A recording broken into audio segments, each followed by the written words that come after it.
I think you should hear this.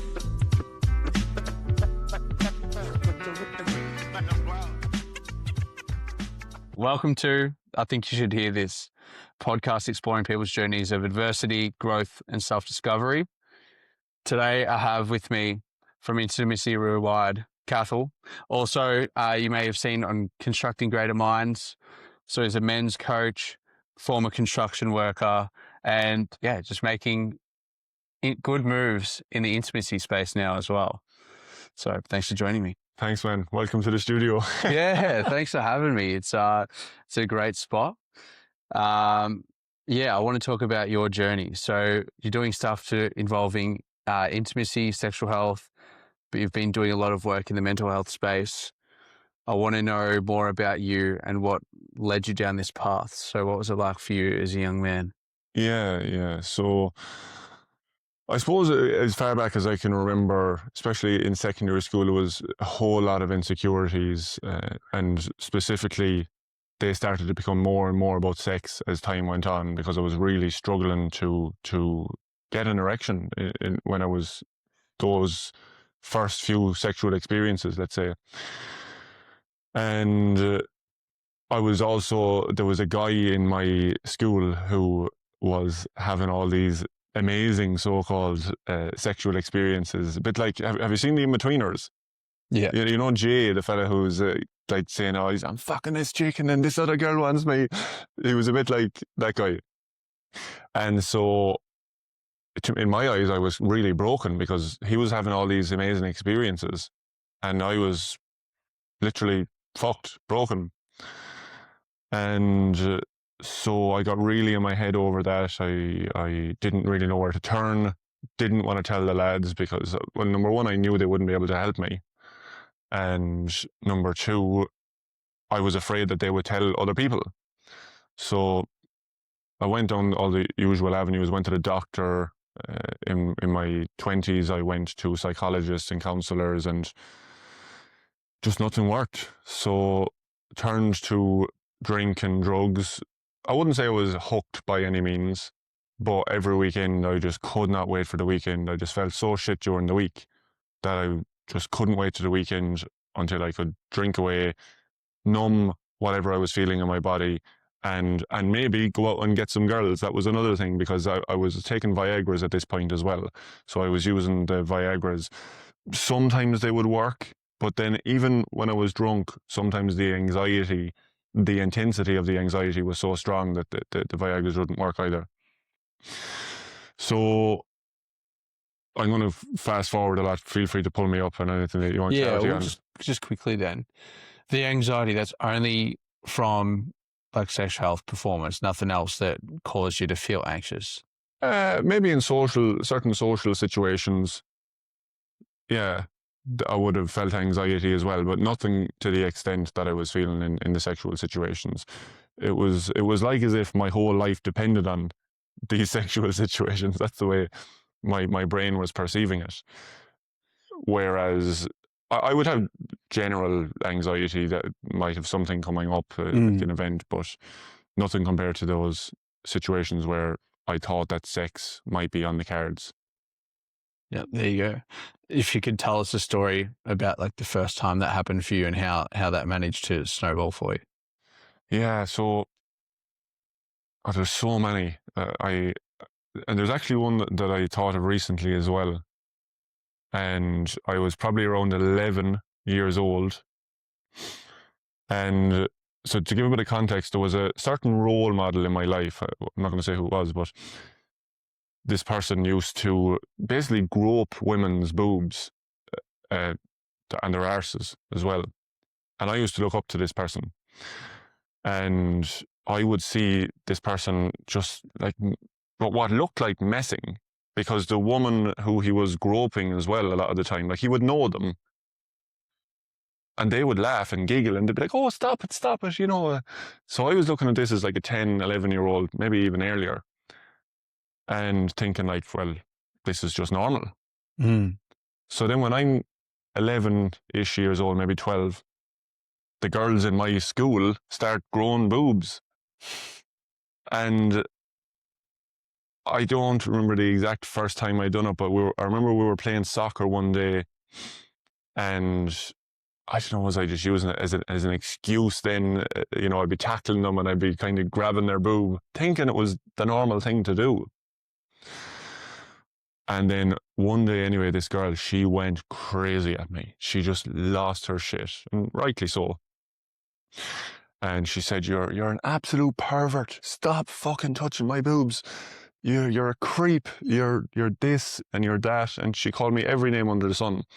And this was in front of, I don't know, 6, 7 other people, childhood friends at the time. So it felt really humiliating to me that I'd been literally just called out and exposed, even though I thought I was doing.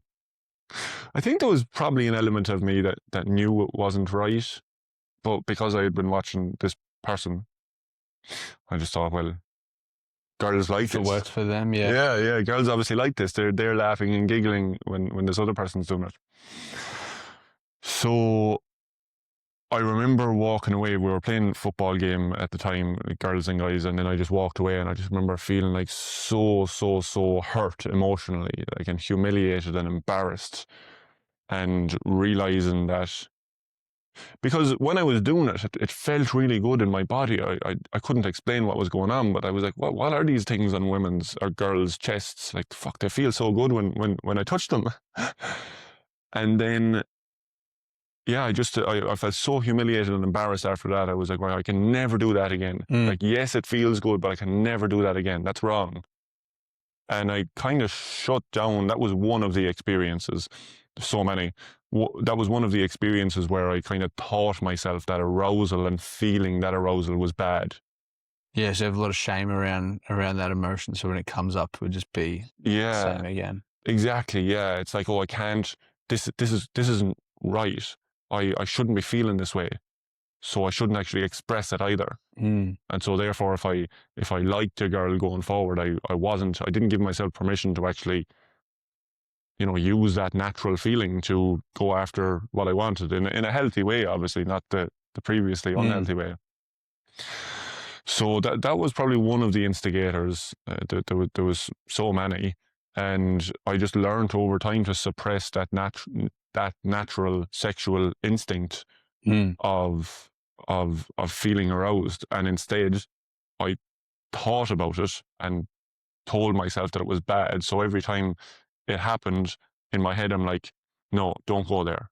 And then later on as a teenager, I knew that I was supposed to, let's say, get a hard on, but my unconscious mind had been programmed into, that's bad. You're not allowed to do that. If you do that, you're going to get shamed and embarrassed again. So it's like this push-pull inside of me.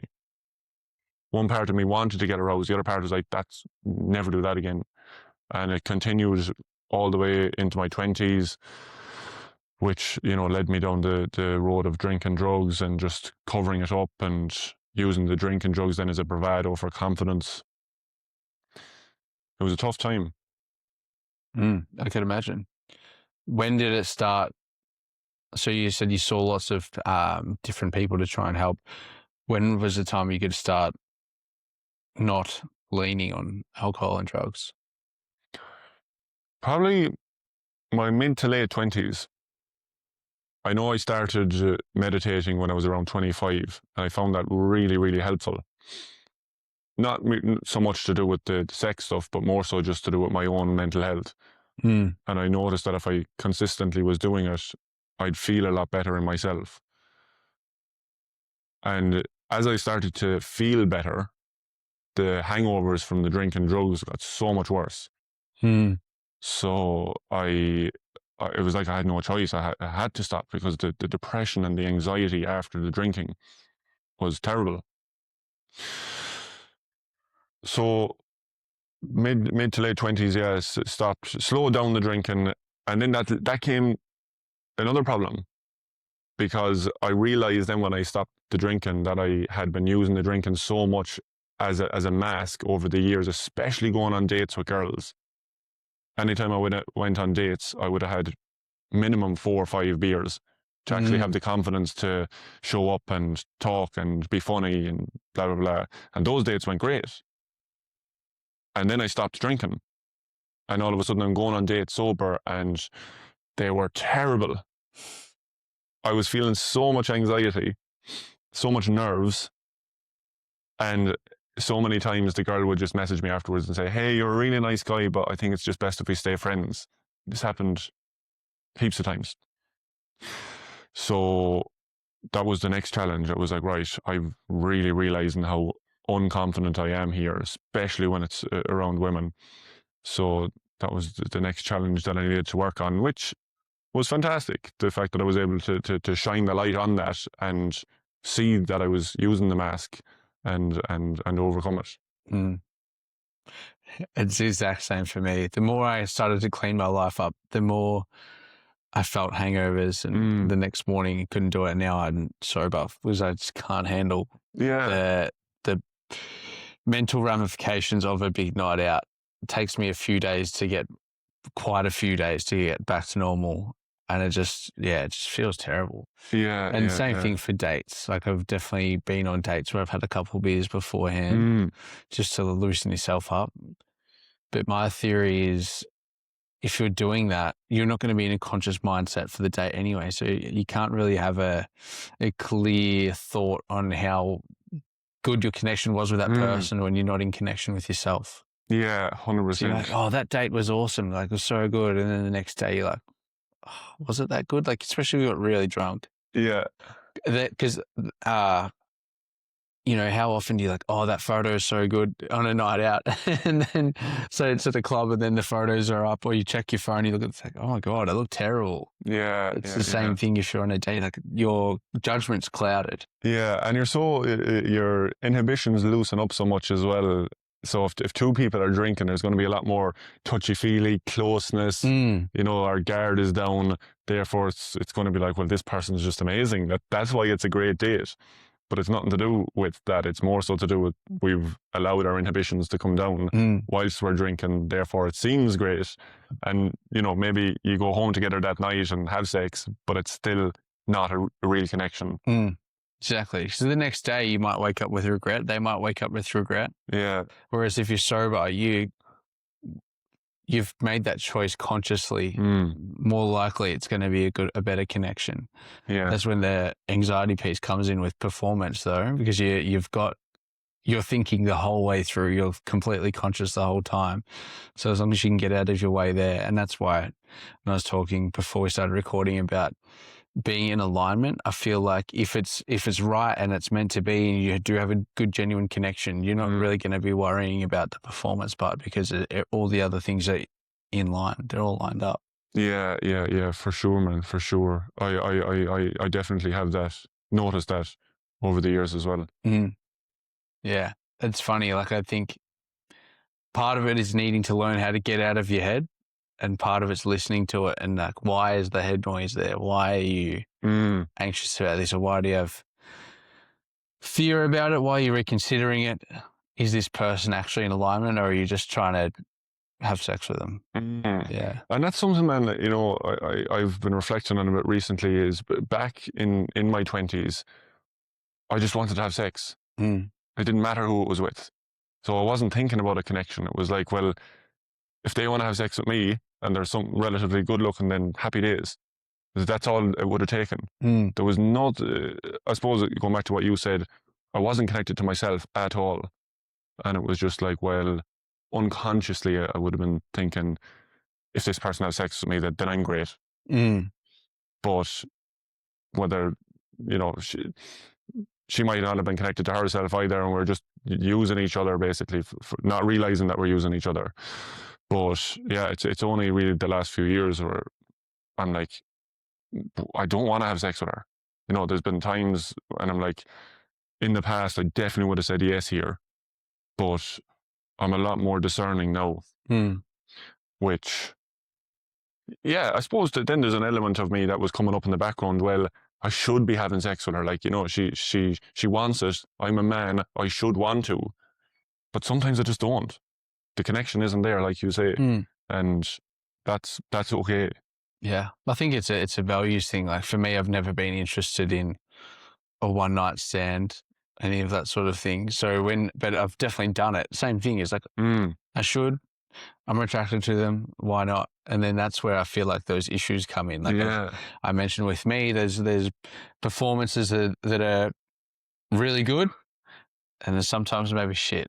Yeah. You know, and that's purely my theory is based on the connection, whether you want to call it divine intervention or something else, was where when it's in alignment, when it's been a good relationship or a good connection with someone, it's great. And then if there's concerns, there's something in the way mentally, then that's when it's yeah, no good. yeah. And it's only then afterwards you're like, I knew beforehand I shouldn't have. Yeah. But I went with it anyway.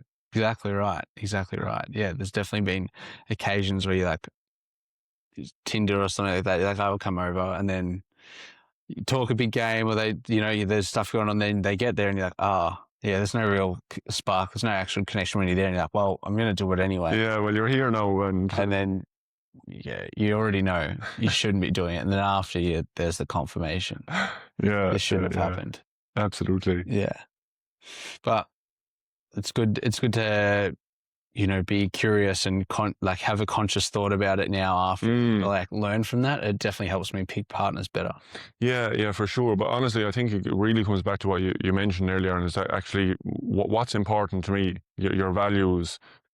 Am I connected enough to myself here to realize I don't actually, even though I am attracted to this person, I don't want to be more connected. And that's totally fine. Rather than, you're a man, you should want to, you know, she's a hot girl. Why wouldn't you want to have sex with her? If the connection is not there, the connection is not there. Yeah.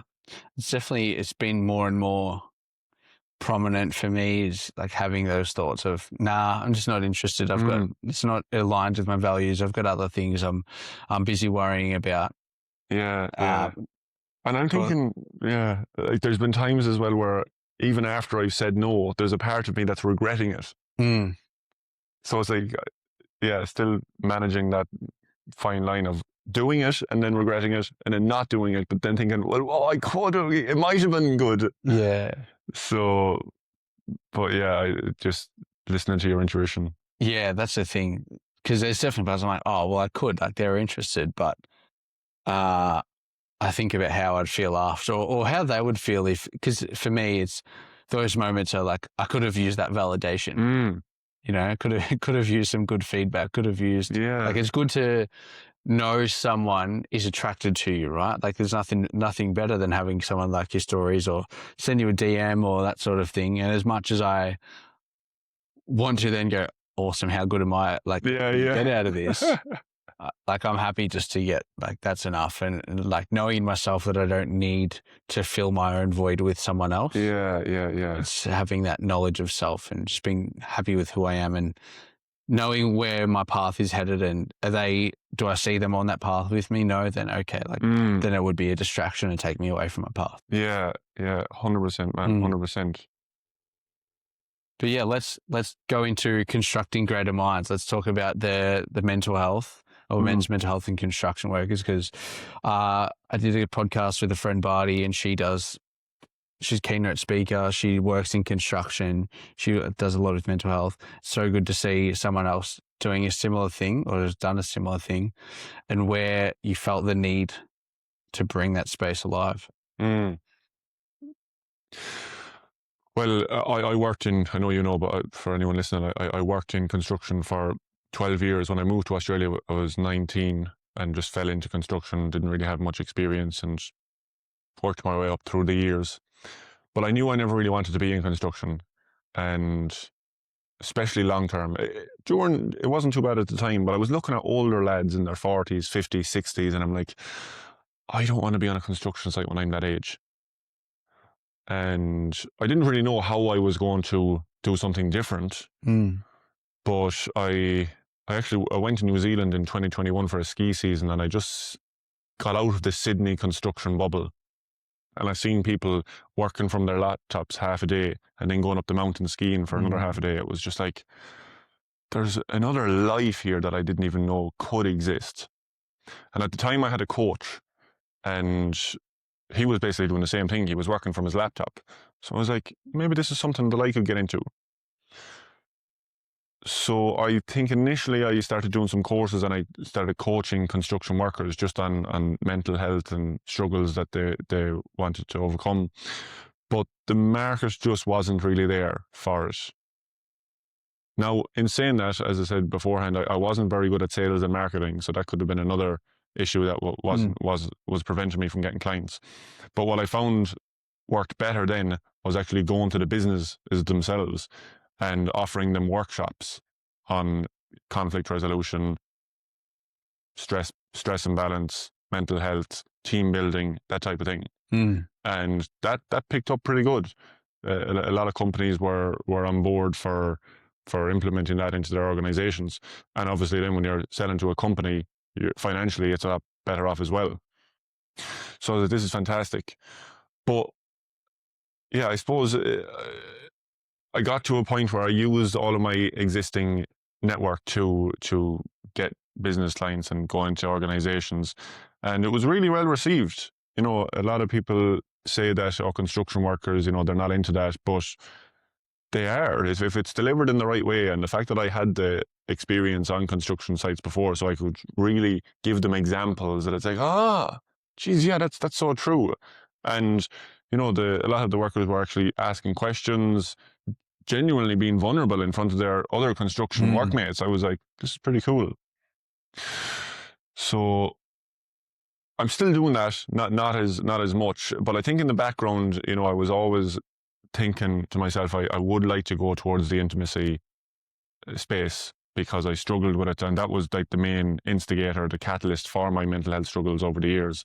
So that's why I've kind of found myself leaning back into it again. Yeah, what was that? That sounded like the video ending. Cool. So constructing greater minds, it is tough because like we mentioned as well, businesses don't want to have downtime for their operations. They don't want to take the time out of the day because workers need to be working. They need to keep their businesses afloat, and employees aren't going to do it in their own time because, well, they have their lives to get to, you know, they're busy. So that's where you led back into the intimacy space.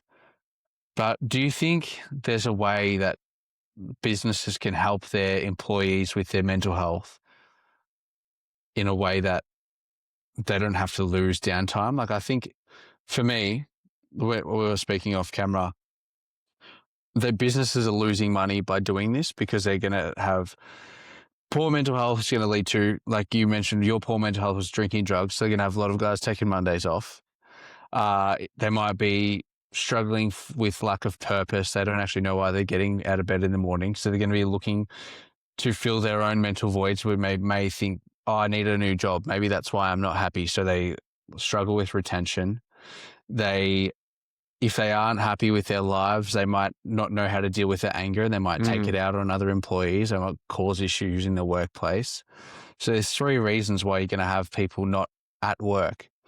And, you know, sick days, annual leave days, it could be going on holidays because they're trying to escape their reality. They're all paid leave days as well. So they're paying for the employees to not be there. They have to pay for recruitment, new people. I think it's important for the workplaces to invest in their employees and take that time.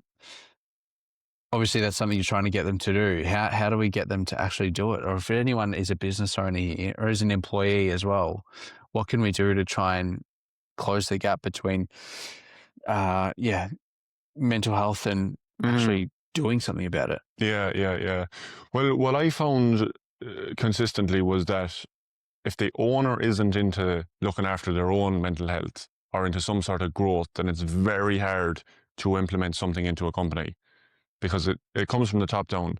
If the owner really values money and only money and profit and achievement, it's unlikely that those organizations are going to implement it. However, company owners that I've worked with, they've all had one thing in common, and it's like they genuinely value this type of stuff. But also, even for the employees to feel more valued, like it's rare that companies will do this. So if a company takes it on and starts bringing in courses and extracurricular development that's not actually mandatory for their employees, the employee is going to feel a lot more valued and more wanted by the company. And when any employee feels wanted and valued by the company, they're naturally going to want to give back. You know, they won't need to be asked as much if they want to stay for overtime. They'll want to appreciate and give back to, whether it's the owner or HR or the company itself. They want the company to thrive, because in their previous organizations, they will know we've never had something like this before. So the fact that this company is actually standing us down for a couple of hours every quarter or every 6 months, bringing us in, having a reset morning, that means a lot to employees. So when people think then that the grass is greener elsewhere, which is quite common in the workplace, it's like, well, I don't know, like, this company is pretty good, like, they look after us. So the more the employee focuses on the relationships in the company, as opposed to the previous type of owner, where it's like work, profit, hard, keep hustling. You know, they think that's the better way to get work done, but that's focusing on the task and forgetting about the relationship. Yeah. Whereas the more that we can focus on relationships in organizations and build them, the stronger the relationships are, the more successful the company is going to be. The more people crack the whip, the company can still be very successful, but it's not going to be anywhere near as successful as a company that works together like more of a family. Yeah. It's not going to be sustainable, because you're going to be hiring new people, having downtime to hire them. They're going to slow down production. Yeah. Yeah, I can definitely relate with my experience from working on job sites in construction, sort of thing, in comparison to where I'm working now, which is at a bank. And because it's a big company, biggest company in Australia, they don't want to have one, poor PR, public relations, and staff turnover, because we're serving the public. So working in the bank, they are very good to give annual leave. Like, if you ask for it, most of the time you're going to get it. If you want to see someone, that you can do it in work hours. So I've had 2 sessions with an EAP with the psych through the workplace. So take out an hour of work time and go and speak to someone. I was really struggling with burnout, and I got sick, and my boss was like, do you need more time off, like, for your mental, because I mentioned, like, my mental health. And he said, like, if you need a couple of days, just let me know. Nice. On a job site, if you're rocking up sick, you're going to get berated. Like, you should be. I remember in 2019, January 2020 maybe, I had a big weekend, and I had like Monday, Tuesday off. I did get sick, but that's because I had a big weekend. But my boss was like, you should just come in anyway and do what you can, blah, blah, blah. Yeah. Like, we need to meet KPIs and all this sort of thing. Yeah. Why do you think it was so easy to leave a workplace like that? Or so I could so happily take sick days because it's guilt-free. I'm like, well, fuck these guys. They don't care about me anyway. They just see me as a dollar sign. 100%. So I can definitely relate. Or on a job site, you're going to cop banter for taking a sick day anyway, because they're just going to assume you pulled a sickie. Yeah. Or in a supportive environment, they're like, well, they're not going to use it as a joke against you. Like, your workplace, for me, like, my manager's like, are you okay? How you doing? Like, do you feel better? Yeah, you feel supported. So now I'm in a space where I want to get out of my job and I want to start doing this full time. But I don't feel like quitting. Yeah. Like, I enjoy it. Once I have a means to, like, leave the job, then sure, but I'm not looking for another job in the meantime. I'll just keep doing this until I don't have to. Yeah.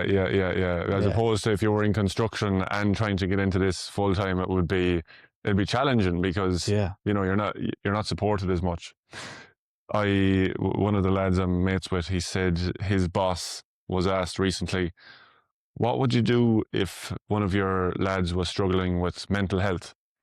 And the boss, he's an old fella, like, he's probably 60 years old, typical, but he goes, I'd sack him.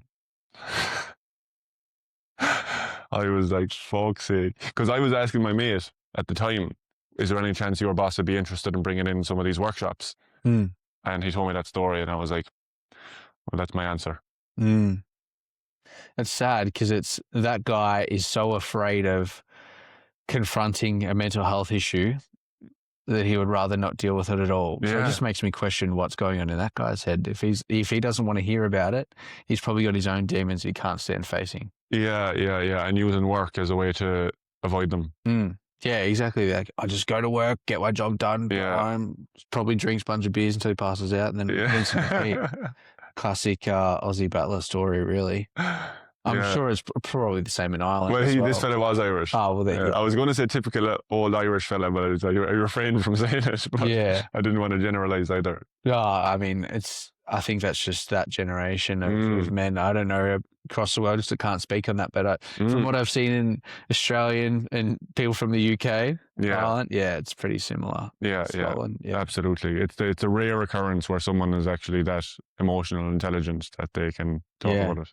Well, I don't really know of many of my friends' parents that don't drink after work. Right.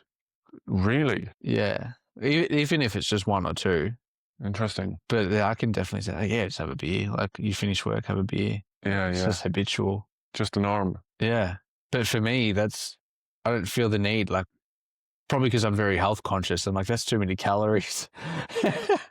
Well, my whoop is gonna give me shit. Well, if people want to look at it further, what's your resting heart rate when you're drinking? It definitely sits higher. Same as drinking caffeine. Like, I'm trying to break that relationship. While I've been traveling, I haven't been sleeping much. I've been having it, but my resting heart rate increases. If I'm caffeine free, my heart rate's like five or so beats lower.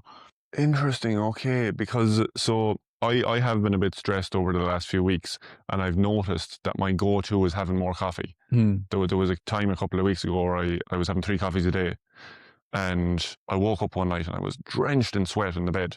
And normally if I sweat in the bed, it's fine. It just if I didn't wash it, it would dry and it wouldn't smell. But I noticed when I was having these 3 coffees a day, like, my covers were stinking, and I was like, it must be the coffees. But I never actually checked my resting heart rate. I've got it's on charge there. I've got an Aura ring, so next time I fall into that, I'm only on 2 coffees a day at the minute.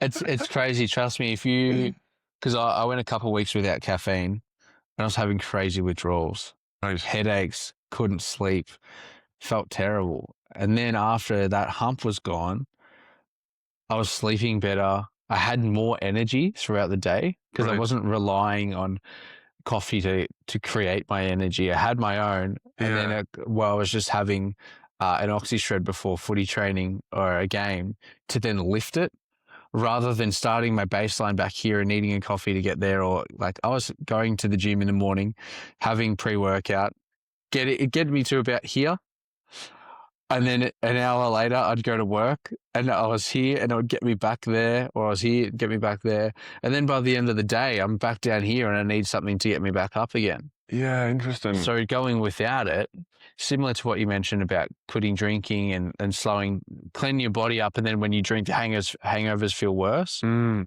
cleaned myself out and I noticed what it was like to feel fine. When I had coffee again, I would feel elevated. Also, if it was really strong or for some reason, could feel like that, almost like a inner shaking, like my nervous system I could feel was getting rattled a bit.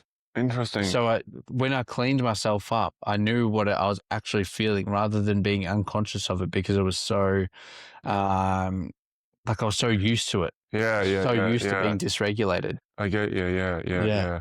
I don't know if I'm just not noticing it. So I don't get the energy spikes. I just have my morning coffee to quench the hunger because I fast. And then I have another one around 11 o'clock. But I don't get I sweat a bit. I definitely do sweat a bit more after I have a coffee, but I'm not noticing the heart palpitations. But I'll do a bit of an experiment with because I didn't either. And then when I went without, you go without coffee for 2 weeks and you have a coffee, like, I just had a bump of Coke. Like, you just feel awake again. Interesting. I was like, wow, this is crazy. That's why now, once I'm done traveling, get up there, I don't need something to keep me going on a 7-hour drive. I'm just going to go back without. I just have a chai instead. And if I want to utilize caffeine at footy or something, I can actually feel the benefits of it. Yes. Yeah. Rather than it being your norm. Yeah. Because that's the thing. If your normal is coffee every day, that's normal for you. So you'd have to take something stronger to make you feel higher than normal. Yeah, for sure. Yeah. Yeah. So yeah, that's one thing. People watching, listening can give a crack. Go a week of that caffeine, see how you feel. Yeah. First couple of days will be tough though. I noticed actually I was losing weight, eating the same, exercising the same, but losing weight. Well, from not having coffee. Yeah. And I think that's because my nervous system was finally at a state where it could rest and digest. No way. Yeah. Yeah. That's crazy. Yeah. So that's how dysregulated I was. I wasn't properly resting. I wasn't digesting food properly. I wasn't recovering. And then when I got rid of that, I was just dropping weight easy. How much did you lose? At least a kilo, 1.5 in a couple of weeks, 2 weeks. Right. Yeah. And I didn't change anything else, just caffeine. Yeah. Well, I do say that being stressed can keep the weight on. Yeah, so they say the cortisol belly. And yeah, I definitely noticed it. And now from traveling back to Melbourne, driving around heaps, driving up here, I've just put that weight back on. Just from the stress. It's still been moving heaps, like gym, all that sort of thing, but yeah. Interesting. So I definitely put it down to not necessarily caffeine, but stress. Yeah. Keeping it in the system. Yeah. But yeah, let's get to intimacy rewired. What made you decide to go, all right, I'm creating a page. I'm getting out there and talking about it, because that's so intimidating for people to speak about just like this without cameras, but to be able to put yourself on a platform and talk about it to anyone who wants to consume it. Yeah. That's courageous, I'd say. Yeah. Thanks, man. Look, I suppose sex in general for guys anyways, anytime it's talked about from an egoic perspective. It's like, oh, I pulled this girl last night, we were having sex all night long. I don't think up until I started doing this work, I've ever had a genuine conversation about sex. Maybe there might have been one or two, but it was all from an ego perspective, and including me. I was very much guilty of it as well. And so what made me make the change? As I said, I always said to myself, if I overcome this issue, I'll have to start helping other guys that are dealing with it, because it caused me so much psychological suffering throughout my life. It was the worst. And I knew that so many other guys were going through it from the conversations that I had over the years, just one-on-one. And I knew also that the conventional methods of going to therapy, going to counselors, going to the doctor, I knew they didn't work majority of the time. Like, there's a misconception out there that once you take Viagra, then you're just going to be fucking rock hard and ready to go. If your nervous system is feeling stressed or anxious going into sex, perceiving it as danger, you can take as many Viagra as you want, and it's not going to get the person aroused. So after overcoming it and realizing, right, I'm on the home stretch here, like I'm finally starting to work normally again, and being able to join the dots in my head of what actually got me to that point, I was like, right, I can actually start making some content around this. But that was scary. I was like, fucking hell, now everyone's going to know that my dick wasn't working for 15 years. And that was a challenge as well that I had to go overcome. I was working with a coach, and Anita is her name, and we were going to do it together then, and have guys and girls be part of it. And long story short, anyways, I was like, you know what? I'll start off with doing for guys first, see how that goes, and we might change it down the line. And I suppose just having that support there from her as well, and knowing that she was in my corner, and that it was actually a normal thing to talk about, helped me get the wheels in motion for that. And now I've created an Instagram page called Intimacy Rewired, which but I've also created a school community. And School, SKOOL, is an online platform, and it's specifically for communities, groups of people doing whatever it might be. It can be spearfishing, free diving, playing piano, blah, blah, blah. So I've created one around performance anxiety, and I created it about 3 weeks ago, and I have 125 members in it now, which again, It's crazy. Yeah. goes to show like it's so common. Mm. So it's really kicking off, and I'm getting quite a few clients over it, and also getting some really good results, which feels good, because at the start I was like, right, well, I was able to fix myself, but am I going to be able to translate that now and help other people? But seeing the results is quite fulfilling. It's like, this is so cool, because all these men have gone down the conventional road and tried Viagra's, tried other pills. Man, some of the methods that some men have tried, like injections in their dick and some sort of other, yeah, I won't go there, but it's pretty wild. Yeah, like yeah. the pain that some of these men have gone through to get back on track again. Mm. Not understanding the psychology of what's actually driving their experience in the first place, or what started it 20 years ago when they were 30 years old, and it just went down a spiral. And they've tried so many methods throughout that time, and then to be able to help them now 20 years later when they're in their 50s, it's pretty cool. Is it a broad age range of people in the community, or? Yeah, anything from, there's not too many lads in their, there is, yeah. But so between anything from 20s to 60s. Yeah. I would say the majority are probably in 30s and 40s, 50s. It's, yeah, Varied. I'll have to check. Yeah. But it is broad. I'm intrigued because you mentioned a coach you worked with, Anita. What was it like for you to admit that to a woman as well? At this stage, man, it was normal, because I had just spoke to so many people over the years. Like, the first therapists and counselors I got when I was in my early 20s were all women. So yeah, I didn't really look at it that way. I was just like, look, I need to be fixed. I'm happy to do whatever I need to do. I'm happy to share whatever I need to share.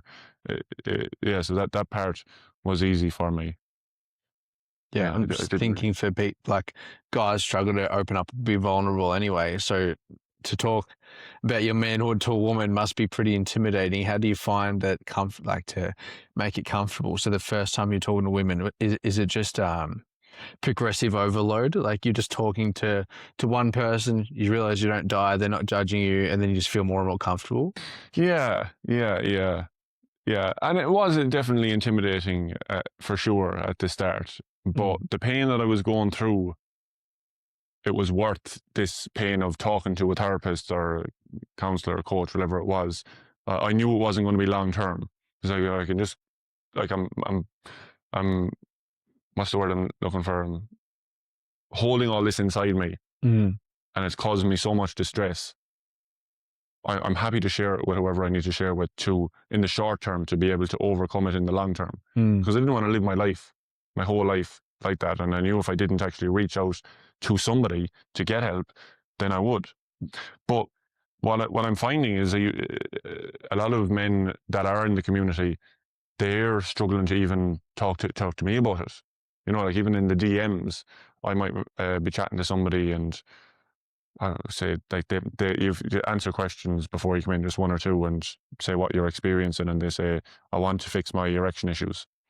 And then I might message them, and they won't actually talk about it from a subjective perspective. They talk about it, oh, well, I think it's pretty normal for guys to experience this, and kind of talk about it rather than their own experience, which, unless they're going to talk about their own experience, then I can't help them. No one can help them. So I think that's kind of a bit of an avoidance mechanism as well. It's like, well, maybe if I join this community, you can learn secondhand through someone else. Yeah. Or that's going to be the answer to my problem. But, like, you know, at the same time, you're going to have to understand yourself what's going on in the mind that's causing this situation.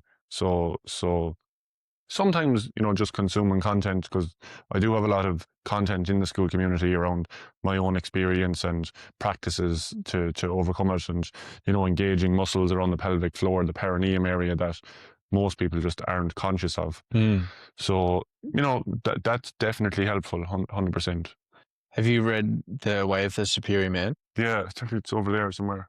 I listened to that on, what's today? Thursday, Tuesday. Okay. And then I listened I finished it Tuesday. I listened to it on Monday, but then I listened to the podcast you did straight after. Okay. And it's funny that he talks about that at the end of the book. And it's basically just a Joe Dispenza meditation. So tell me more, because I can't remember. Do you listen to Joe Dispenza meditations? Used to years ago, and it was years ago when I read The Superior Man as well, so I can't remember. So you know when in the meditation when he tells you to squeeze your perineum, you're lifting your spinal fluid up to your brain, and then you're using that energy to attract outside. Basically, it's like the Kundalini awakening, if you want to get use spiritual speak. It's essentially, instead of letting your sexual energy go out, like from masturbation, sex, or whatever, or a wet dream, you're using it internally. So you think that this energy, semen, can create a life. What can I do if I use that internally? So they're squeezing the perineum, pelvic floor, internal organs, abs, all the way up to your head, and then you're meditating on something, manifesting. You're using that energy inside of you to then create outside, because we're magnetic, right? Okay. And in the way of the Superior Man, he talks about a lot of things, a lot of like shadow work between men and women, and people can read it. It's just super interesting. But a lot of things I was like, yeah, I believe that. That's true.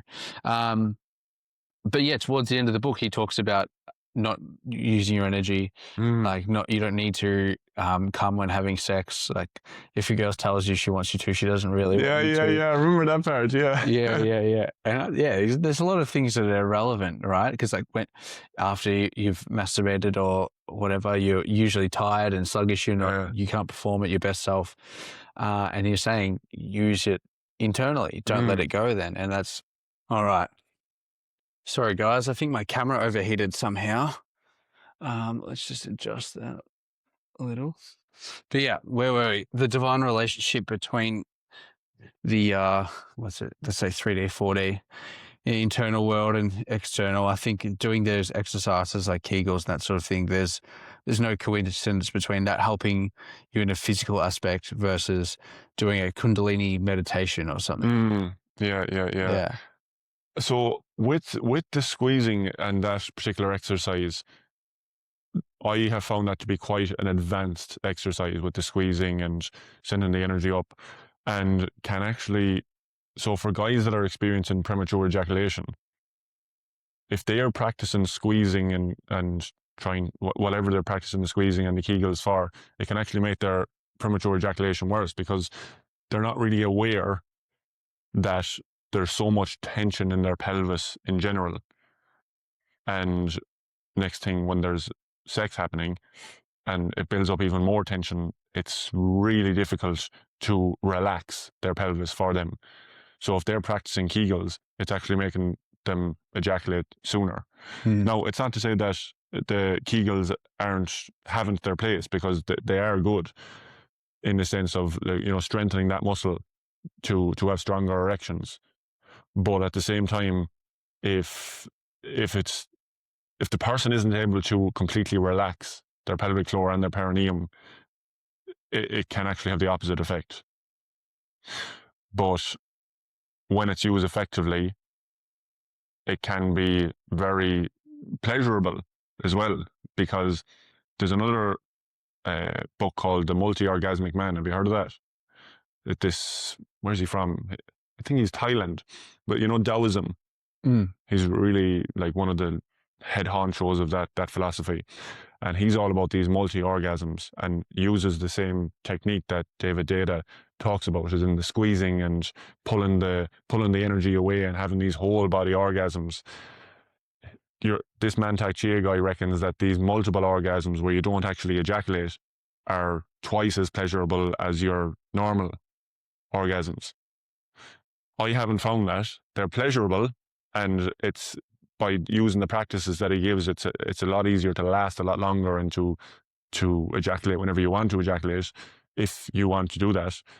But being able to circulate the energy in the body by squeezing can be really, really nice and make sex so much better. But at the same time, when I started doing, I remember reading those books 7 or 8 years ago, and it was just too advanced. So I would caution people that do start squeezing without already having some level of body awareness. And most people probably think that they do have a level of body awareness. My experience is that most people don't unless they've done the practices. Yeah, you got an interesting book collection there.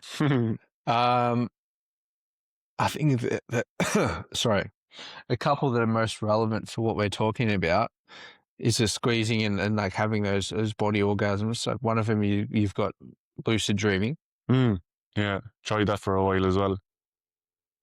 How did that work? Because you said you've been meditating since you were 25.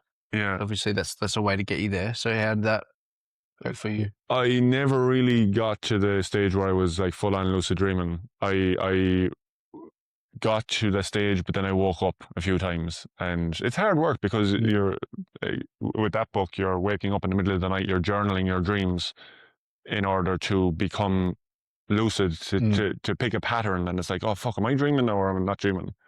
And I suppose for anyone listening that doesn't know what lucid dreaming is, it's becoming aware in your dream that you're dreaming. So you're sleeping, your body is sleeping, but you're like fully aware. Kind of a bit of a head fuck.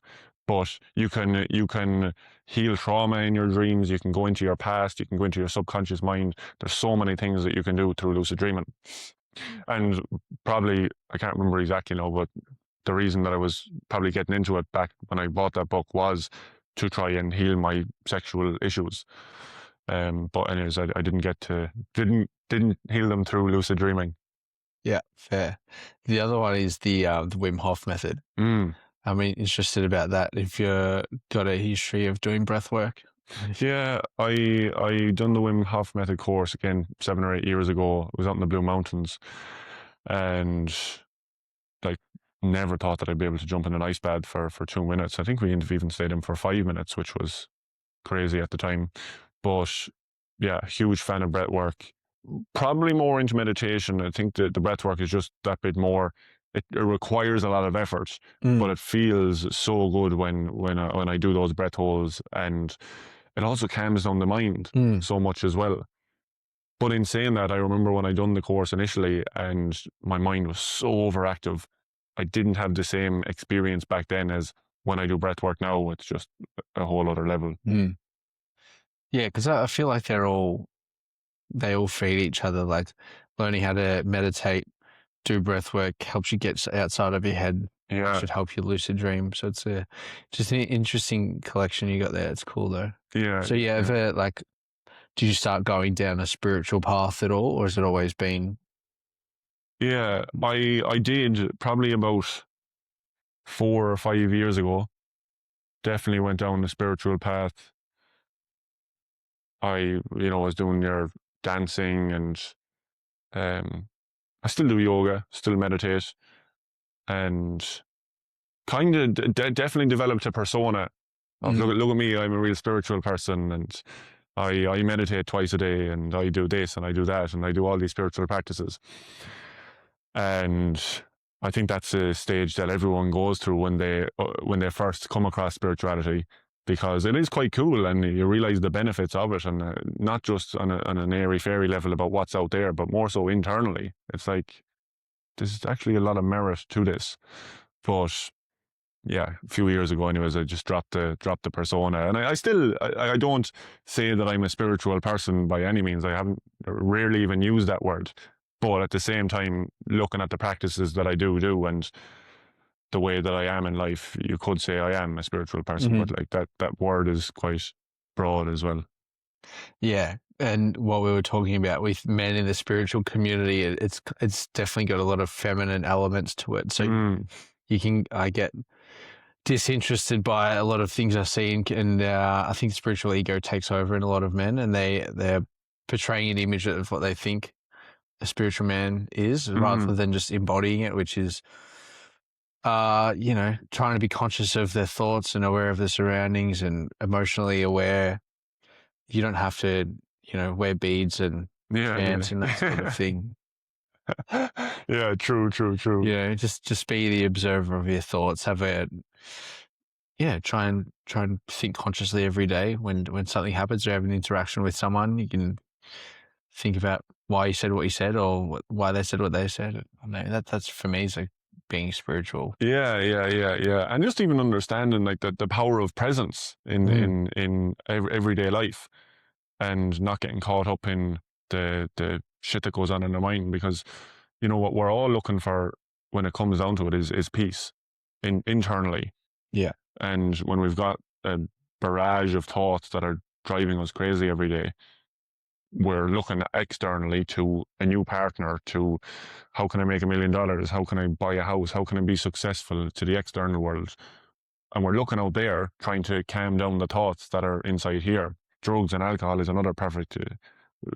That was the main reason that I was drinking and taking drugs at the time, was because it just calmed down the thoughts and numbed me. So I was like, fuck, this feels so good. This is peace. Not realizing that I remember actually I heard a quote back 10 years ago saying, you can feel the same way you feel when you're drinking or taking drugs, and you can actually get to that state when you're sober.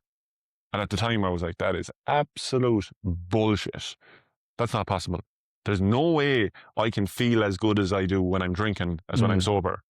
But now, anything but, like, I feel way better now. Yeah.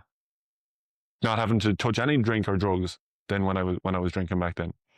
Yeah, that's part of the reason for me stopping drinking. Not because I felt that feeling sober, but because I realized that that's inside of me.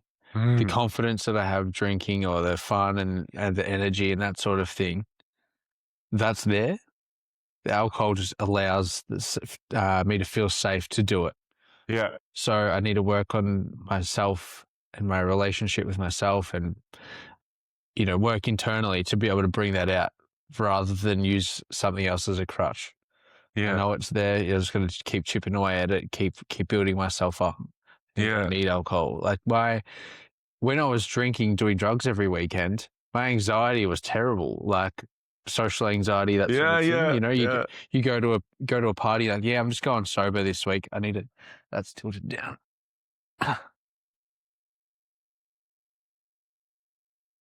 What's going on now?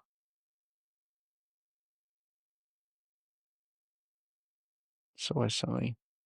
My relationship with drugs and alcohol was. We're good, yeah. It's all right. Yeah, was so poor. Like I leaned on it so much to be able to go and socialize and be the life of the party and have fun and be so funny and whatever. So when I was sober out in public, I couldn't do it. Yeah.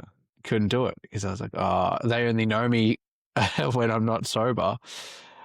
How do I be that person now? I don't know how to do it. Plus, you got the couple of days of come downs and your what is it, like your dopamine, and that's so low, serotonin's low. You're gonna wait for it to build back up before you can be yourself again, and then you want to be that higher self, the elevated self.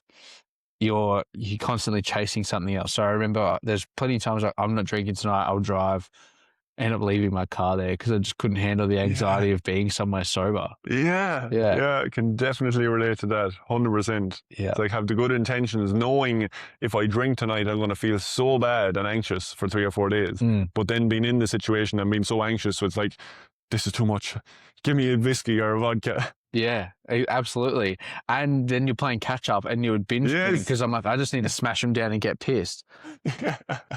And then 6 a.m. rolls around and you're like, fuck, we're going to get home. Terrible. And then you feel shocking because not only from the hangover and drugs or whatever, but you also broke a promise to yourself. So you feel weak and you punish yourself. Judging yourself. Yeah. And then similar to what we were talking about earlier, the reason how I stopped drinking, come to these conclusions, was the pain of the next day became worse than the pain of the anxiety at the time. Yeah. And I was like, 100%. All right, now I just need to make the change. And so I say that for anyone out there, what's the cost of you not making the change? Because that's the only time guys or girls, anyone will start doing the work is when the pain of saying the same is worse than the pain of change. 100%. Yeah, that's a very good point. Yeah. Something you touched on there as well about it, Yeah. About, you said it, you knew you had the confidence and everything inside, and it was just to find that and to look back when we were kids as well. You know, that confidence was just there, but we built up these structures, aka our personality, over the years, and it's like more and more and more armor preventing us from actually our authentic expression. So as adults now, men or women, it's about taking down those structures and stripping them away so that we don't need the alcohol, that we can just find that confidence, find that strength and courage that's already in each human being, and access it again without having to. It's challenging. It is challenging. Yeah, all those micro traumas from youth to now, we need to kind of let them go and realize that they, you know, the anxiety maybe served a purpose to keep you safe from bullying or something. You just would be better off being a recluse and not putting yourself in a public circle. Similar to the story you told about where you're like humiliated by that girl in front of people, so that then you decided, nope, can't do that anymore. It would make you pull away from friends, and people who have crippling anxiety don't want to go out because of the fear of being seen. It's just time. Like the more you let go of it and just start like creeping back out there and increasing your window of tolerance, you know, going out there, all right, I'm going to go hang out with 5 people, it's fine. 10, 15, 20, in a crowded space of 100, you realize you're okay. Same with public speaking. I don't know about what it was like for you, but mine was terrible. I remember doing presentations in school, like literally tremoring, like I couldn't do it. Yeah. And then, you know, end up running workshops now and doing that sort of thing and speaking in front of groups of people. It just came from just doing it, just starting it, and just getting better and better every time, slowly more and more confident to now speaking in front of a camera and trying to make that a living. Yeah. And realizing there is no consequences. You know, we build up this image or the worst case scenario thinking in our head of why we can't go, using your example, into the social situation or approaching that girl to talk to her. And the reality is we're protecting something that doesn't exist. It's like, I can't do that. What about my reputation? What the fuck's a reputation? It's like, it's only a reputation in your head. It's made up. Especially if it's a stranger. They don't even know who you are. Yeah. And they're not going to tell anyone that you know anyway. Like, you'd never see this person again, potentially. Yeah, and even if they did tell somebody, it's still like, maybe you might get judged, but most likely you're not going to know about it. But it's our own self-judgment. It's your ego, Yeah, self-judgment prevents us from doing it, and self-judgment afterwards, worrying about, oh, what if they tell somebody else? It's what if internally? What about me? This made-up fiction that I think I am. So it's about stripping away those layers so that we can just express ourselves without having those judgmental thoughts. Yeah. So you've got this cool community. You're doing podcasts now. You're like with other people and you're showing up online. Did you cop any flack at all? Not yet. No. Like, there's a couple of that was a big worry for sure.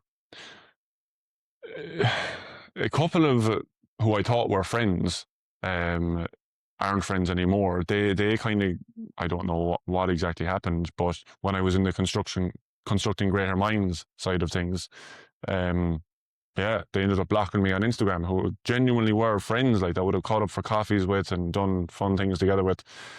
So I don't know, they didn't like my content or got triggered, or maybe they were jealous. I've no idea. I didn't ask them. But yeah, got blocked from a few old friends. But that wasn't to do with the Intimacy Rewired stuff, because I'm kind of like the Intimacy Rewired page is completely new. Yeah.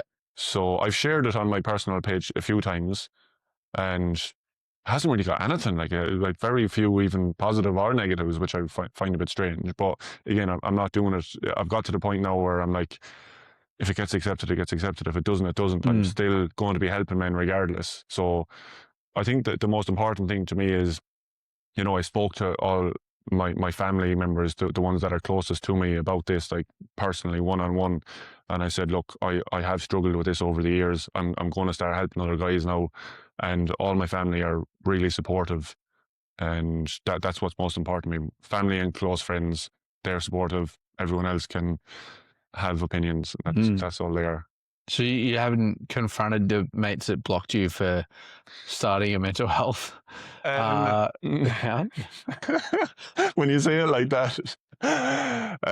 So one of them, I don't want to go into too much detail here now, but one of them, we started something together, and it didn't really work out. So I can see why he. Oh, like, I don't actually see why he got shitty. Something didn't work out, that's fine, but he took it personally and he's blocked me. So I kind of know the reason why he blocked me. The other guy kind of went into the same line of business as me, as in the workshops with construction companies, and he blocked me as well. So I don't know, was he looking at me as competition? I have actually bumped into him a few times since, and he's been all nicey, and it's kind of caught me on the hop. I haven't been expecting it. It's like, oh, fuck, well, how's it going? And he's like, well, how's it going? Long time no see. And just, it's all normal. And in the back of my mind, I'm like, you blocked me. Why are you being so friendly? And I didn't say it to him. And I did actually message him recently. We bumped into each other maybe 6 weeks ago. And it was a quick interaction. And I could have said it to him there and then, but I didn't. So I messaged him afterwards and I was like, hey, mate, can we catch up one of the days? I'd love to have a chat. And he said he was too busy. So I was like, no problem. There you go. I wonder what you brought up in him that he's not able to face. I really don't know. I have no idea. Because it sucks. Because you think as men, we're the leaders. So we're going to be not afraid to have the hard conversation. And you know, I can understand why at the time you're like, oh, couldn't bring it up. But to go back and say, hey, can we catch up and chat? Like, I think that's awesome, rather than messaging saying, hey, why did you block me? It feels a bit childish. But for him to just say, nah, can't do it. In his defense, he did say yes initially, but then he said a few days later, there was like a long delay in the replies, and he was like, hey, I'm actually snowed under with work, and I've got some event over in Perth next week. So I was like, no worries. Yeah.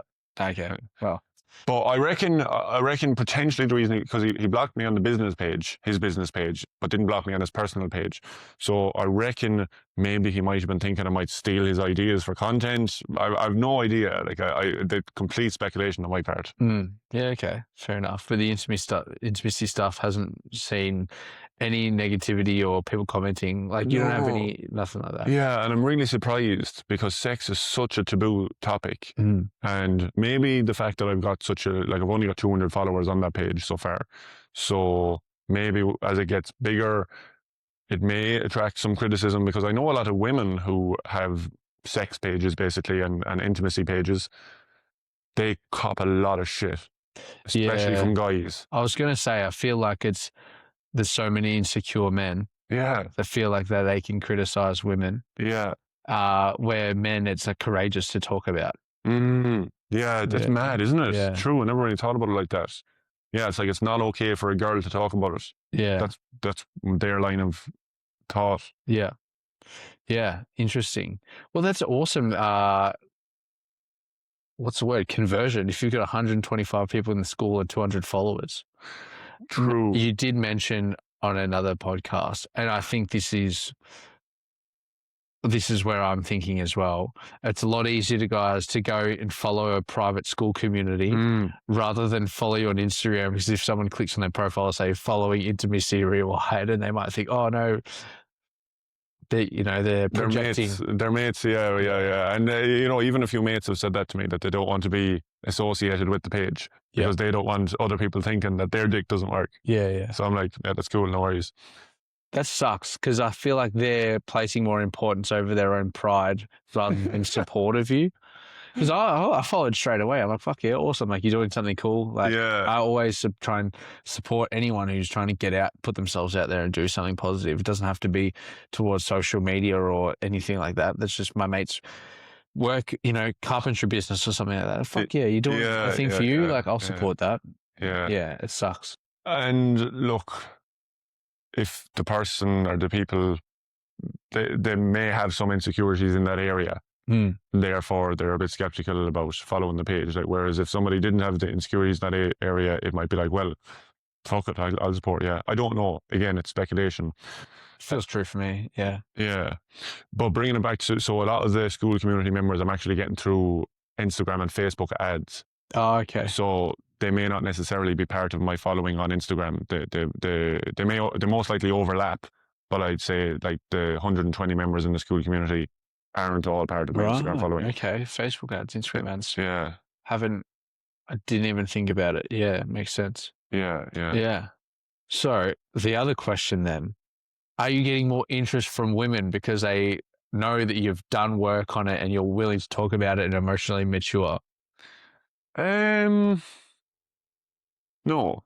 It's a short answer.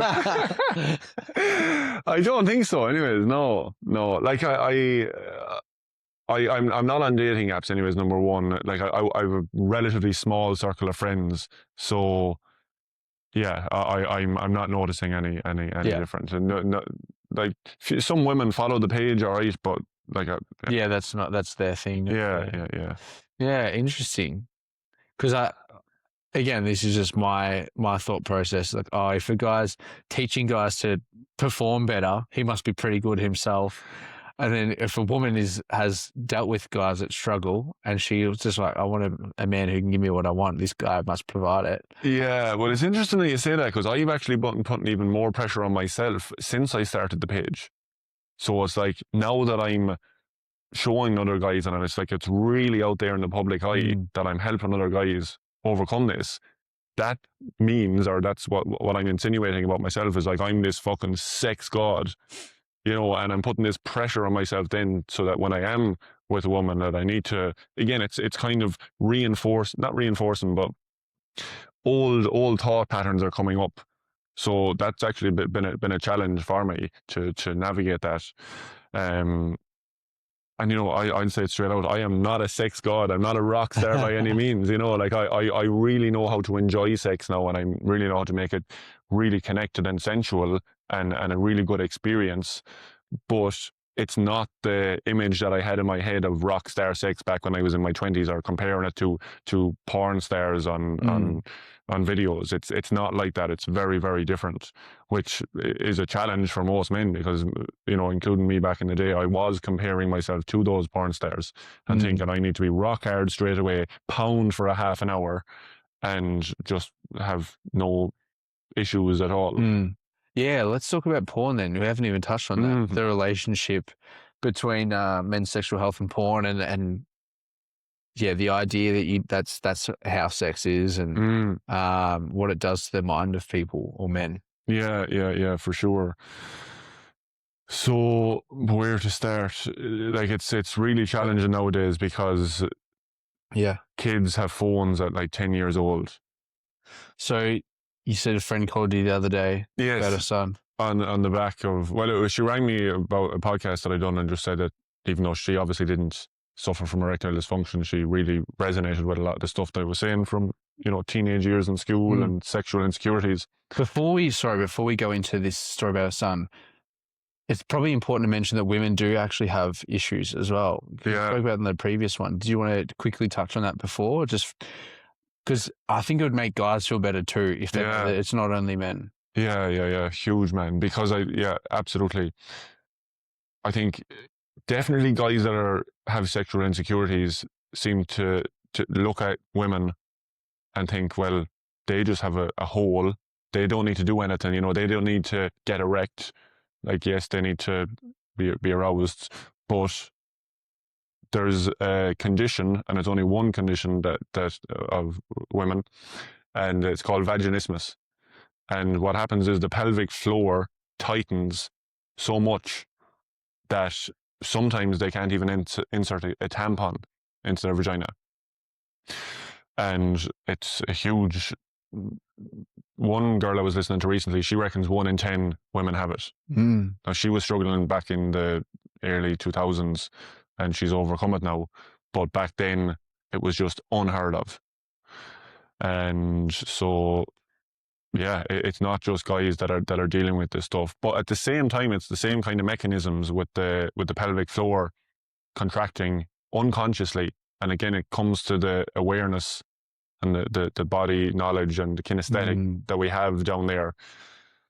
when it's contracting unconsciously, whether it's a man or a woman, that is going to affect sexual performance. Yeah. So if they've got past trauma and that sort of thing involved with that area, or that's the same thing. You're just going to tighten up because it feels unsafe. Yeah, exactly. Yeah, safety is the big thing, and it may not be sexual trauma. It could be, and it may be otherwise. But the unsafe feeling when sexual activity happens, the system tightens. Yeah, same as like body image issues. Like if women are used to like holding, men as well, but like, hold your stomach in, tense the area because you're trying to make yourself look better for someone else. Yeah. Or shame about how you look in the bed, like naked. Yeah. Yeah. Or even guys that, lift up their shoulders or kind of have their arms out to the side like this and walk like they've barrels under their arms. Like that's all tension in the body over time, and it's not good for the body. Yeah. So, yeah. Sorry, we sidetracked, but I thought it was important to note. But yeah, you were mentioning your friend. Yeah, so the son wasn't really a big thing. The son is only 4 years old, but she was saying that she was like, it's only a matter of a few years now before he's at somebody's house, whether it's his cousins or something, and he's exposed to porn. So she's having the conversations with him quite early. But that was eye-opening for me. Like, fuck, the son is only 4 years old, and there's a chance that he's going to be exposed to porn at 6 or 7. Mm-hmm. I'm just thinking of a story here now. The first time I watched porn, I don't know if it's the same here in Australia. You've got under 12 and under 14 football. Mm-hmm. And then, so I was moving from under 12 into under 14 and went to the under 14 training one night. And one of the lads, this is back in 2005, had a picture phone at the time, which was like, whoa, he's got a picture phone. And walked into the dressing room, and all the boys are watching this video. And like, I'd never seen anything like it. This is the first time I've ever been exposed to anything like that. And I just see this guy with this huge dick, and I don't know if it was going in the woman's arse or her vagina. At the time, I didn't even know there was a difference. That's an over-exaggeration, but you know what I mean? I was like, what the hell is going on here? Like, I didn't even know this was possible. And so we watched it for 30 seconds, and then he put it away, and we went out training. And keep in mind, this is February back home, so like one of the coldest months. And I'm out on the training field, and we're running around, and I could feel this cold liquid kind of in my pants. And I'm like, what the hell is that? And I don't know why, but I never went to the toilet. I just stayed training. Like, it's probably like 5 degrees, freezing cold, which made that even colder. And I remember going into after training anyways, going in and just looking at my pants, and like, obviously I had ejaculated in my pants by watching the porn. Yeah. And I was like, what the hell is this? I'm going to die. But I didn't, I at the time I couldn't link it. I was like, I didn't realize it happened because of the porn video. So it took me years anyway to realize, that's what that was. But anyways, bringing it back to, I was 12 back in 2005, and I was exposed to porn. Now it's probably happening at 7, 8, 9 years old.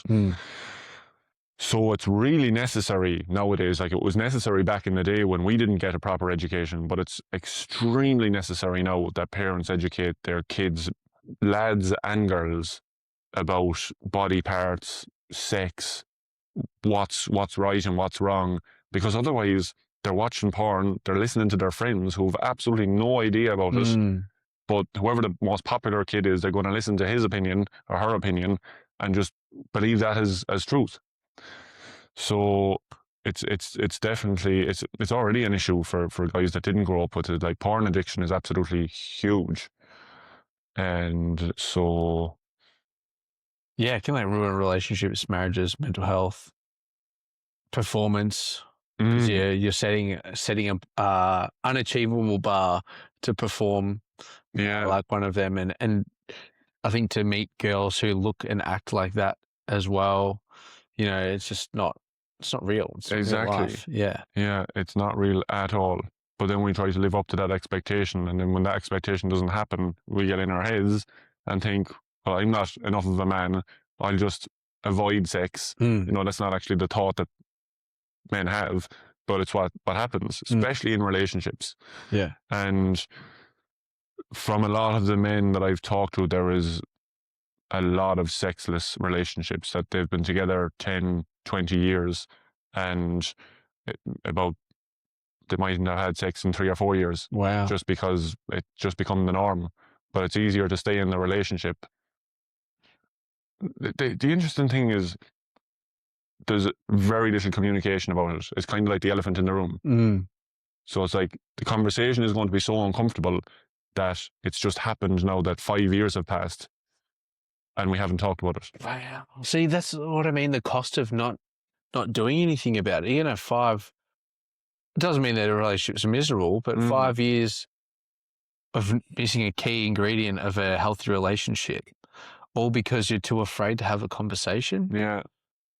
And I think that's a big thing with infidelity as well. If your needs aren't being met in a relationship, man or woman, after a while, you're going to try and get them met by someone else, somewhere 100%. else. Yeah.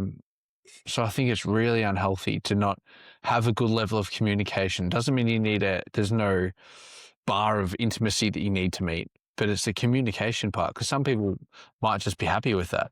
Yeah. You know, if you don't want to have sex for 5 years, like, good for you. But if you're not doing it because you're afraid of communicating with your partner, you've got bigger issues. Yeah. The common theme that I find when I'm working with guys is that, let's say they haven't had the conversation in 5 years and they've been building it up to be like this huge monumental event, and when I'm going to have this conversation, every single time without fail, they've said, that conversation was so necessary and my partner was so happy that I brought it up, because she wanted to bring it up as well, but she didn't know how. So she was so grateful, and it's actually made our connection a whole lot deeper now. Yeah, I think that's, you know, the audience is mostly men. It's the role of a man to take charge and bring these uncomfortable conversations up, because if your woman's waiting for you to do it, 5 years pass, she doesn't do it, she's going to find a man who will. Yeah. And from not speaking about any specific experiences, but I've been seeing a lot at work, people I know, friends, 90% of the breakups I'm hearing about is the woman engaging in it. She's choosing to leave for some reason. Yeah. And so most breakups are due to needs not being met, or they decide they want to change or something, but it's, you've been together for a reason. You came to them, that something needs to change or something hasn't changed. Yeah. It's the man should be confident in himself, strong, able to communicate. If they're ending it, it's probably been multiple times that there's been miscommunication or no communication. They've just gone, fuck it, I'm leaving. Yeah. And I think it really comes down to, for both parties being able to communicate, really comes down to the emotional intelligence that both parties have. Because if somebody isn't able to sit with those uncomfortable emotions during the conversation without reacting in some way, then the conversation isn't going to be able to be had. True. Yeah, right. You're right. I should add in, men should be strong enough to be able to have the conversation and communicate, but they should make the woman feel safe enough to be able to communicate with you without you reacting, and vice versa. Yeah, both ways. But if one of them hasn't learned the capacity, so for example, anytime serious conversations were had in their household growing up, as kids, and it got shut down, or their parents weren't able to have that conversation, that person isn't going to be able to have the capacity to have that conversation. Triggered. Yeah. That's very relevant. Yeah, that was the same for me growing up. Yeah. Couldn't really have the difficult conversations without a voice being raised. Yeah. And then you would have had to really learn how to have those conversations as an adult. Yeah. So that's a huge part of the work, because every single relationship that we have in life, we can have surface level relationships and just talk about the weather and how work is going and how the neighbors are doing what they shouldn't be doing and blah, blah, blah. But if we want really deep connections, which is what so many men are looking for, we have to do the work on ourselves to be able to access those emotions, so that we can have the capacity to have that conversation with our loved ones, whether it's family, friends, etc., Otherwise, it's going to stay surface level and the serious conversations won't be brought up. And a lot of the time when I'm chatting to women as well, is the women will say, well, I've tried to have the conversation with him, but he just shuts down. Or I've tried to have the conversation with him and he gets angry. And it's bringing it back to, well, he hasn't done the work necessary to be able to have that conversation because it triggers too much in him. I agree with that. I think most guys just don't want to hear it. But I also want to put it back on women, again, vice versa. How are you bringing it up to them as well? Yeah. I think there's I would say 80-20 is the person receiving it hasn't done the work to be able to hear it. They don't want to look inward, so they're just going to project back. But also, how are you bringing up such a sensitive topic to someone as well? So, because you could just say, you're not doing this properly, you suck at this, you need to get better. It's like, hey, I want to talk about this. This is important to me. Like, can we, have a conversation rather than it be making that person the receiving and feel attacked? Yeah. Yeah, make it a two-way conversation. I think that's important to mention as well, because I don't want to just say like guys aren't emotionally available and they just shut down or react.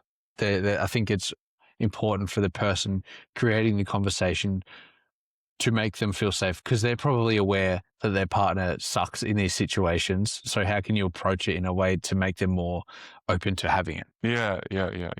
Absolutely. 100% it goes both ways, because sometimes the guy is more emotionally intelligent than the woman and the woman can't have the conversation. So yeah, it's very much both parties. But even, the way you just explained that example of a conversation, like the first part of the conversation, you were like, you're doing this and you're making me feel this way.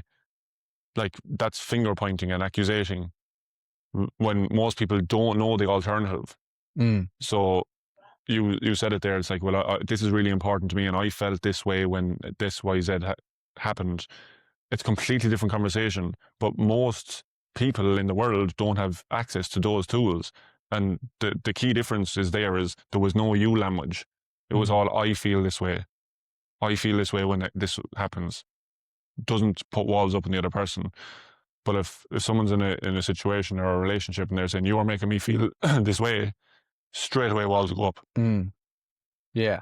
The easiest thing to do is just fix your language. It's like, I feel this when you say that, rather than you make me feel it. It's like, exactly. Yeah. Yeah. Because that's what we talked about before with approaching random people.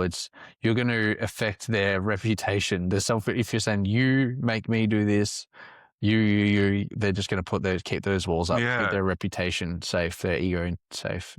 100%. Yeah. Do you have any tools for couples in a relationship or guys? Where can they start if they want to start working on their intimacy?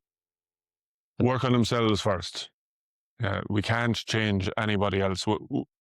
People in general know how hard it is to change things about themselves. And we believe that if we change the other person, if the other person changes, then I'll be okay. But that will never, ever happen. We cannot change other people. It's hard enough to change ourselves. It's impossible to change other people. Do the work on ourselves first. If the partner doesn't want to follow, then that's another story down the line. But for most people who haven't done any work on themselves, start there, because pointing fingers at other people isn't going to make you feel better. Yeah, I think the favorite thing I've learned is if you're pointing your finger at someone, you've got three pointing back at you. And that's what it is most of the time. It's a projection. You're not actually being true with it. What you're saying is, it's like, you're making me feel this way. It's like, well, you feel this way. That's your reaction to them. Exactly. You're choosing that. Yeah, 100%, which is a hard point to get for a lot of people. And a lot of people will disagree with that. They'd say, no, she made me angry or he made me angry. But unless they smacked you across the face, then I would say you chose to get angry. Yeah. And what did you do to make them want to smack you across the face? Yeah. For men who want to start doing this sort of work, where can they look? What's your handles, links? How do they find the school? Yeah, so Instagram is probably the easiest. Intimacy Rewired. My name is too hard to spell, so I won't try that. But my school community is on the Instagram page. Yep.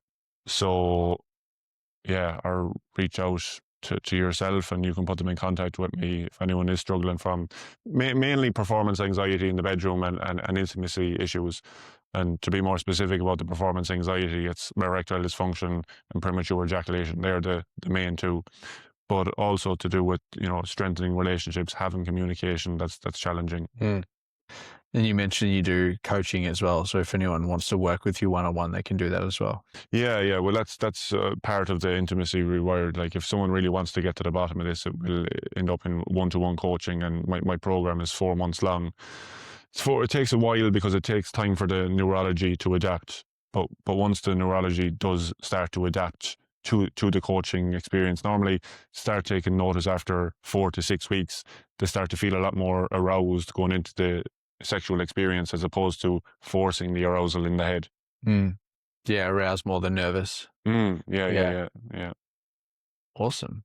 Well, I think that's a good place to wrap it up. And if they want to find you, I'll drop links to the Instagram accounts as well. Make sure to check out the school. It's free as well. School community is free. It's free. Yeah. And I think people just need to realize that this stuff is, one, it's important, but it's not as intimidating as you think. Like, start looking inward, start like trying to figure out what's caused these things, and you can just work back from there, reverse engineer back to where you are now. And so once you start chipping away at those things, life gets a bit easier. 100%, man. Yeah. Just reaching out for that help. I think it's Albert Einstein that says, trying to solve a problem with the same level of thinking that was used to create it is the definition of insanity.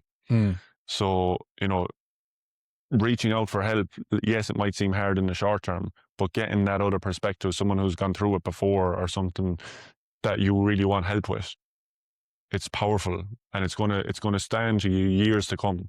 If I hadn't reached out for help back in the day when I was struggling with this, like, I'd still be working in construction. I'd probably still be drinking. I might not even be alive. I might have drank myself to death. Yeah. So it's the best decision I ever made. Awesome. Well, I hope you did need to hear this. And if you're interested, we'll drop some links and you can learn more there. Cheers. See you later. Glad we got to the end of that without it shutting down on me. Yeah.